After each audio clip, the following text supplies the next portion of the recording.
తీసుకోవాలి సార్. అంటే ఆయన పెట్టిన పేర్లు ఏవైతే ఉన్నాయి, ఈ రక్షాదళ్ కానీ, నిర్వాహక దళ్, పరిపాలక దళ్, ఈ పెట్టినప్పుడు అనుకున్నాం ఏంటి RSS కి చాలా దగ్గరగా ఉన్నాయి. పైగా ఏం చెప్తుంటేనంటే ఒక పిరమిడ్ స్ట్రక్చర్, దాని మీద ఈ పార్టీని నిలబెట్టాలి అంటే ఇప్పుడు RSS భావజాలంతో ఎలా అయితే భారతీయ జనతా పార్టీ నడుస్తుందో అలా నడుగుతాను అంటున్నారా? అది సాధ్యమేనా? నేను చెప్తున్నాను కదా, ఎమోషనల్ పర్సన్ తప్ప ప్రాసెసింగ్ పర్సన్ కాదు.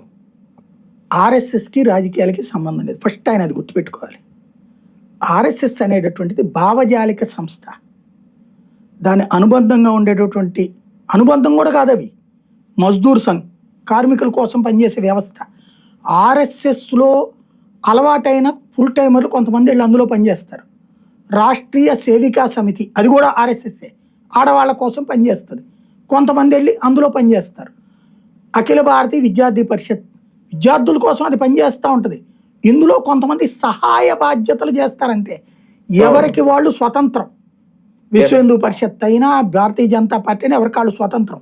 ఎప్పుడన్నా RSS మోహన్ భగవత్ ఈయన మంత్రివర్గంలో తీసుకొని చెప్పడం చూసామా? ఎవరి పేరును ప్రపోజ్ చేయడం చూసామా? వీళ్ళు రాసుకుంటారు అంతే దిక్కుమాలని. ఎప్పుడన్నా మంత్రివర్గ విస్తరణకు ముందు వెళ్ళి అడిగి తెచ్చుకోవడం ఎప్పుడన్నా చూసామా? బీజేపీ వాజ్పేయి అయినా లేకపోతే మోడీ అయినా లేదే. ఆ స్వేచ్ఛ వీళ్ళకుంటుంది బీజేపీకి. బీజేపీ నడ్డాతో కూర్చుంటారు, లేకపోతే నవీన్తో కూర్చుంటారు. కానీ మోహన్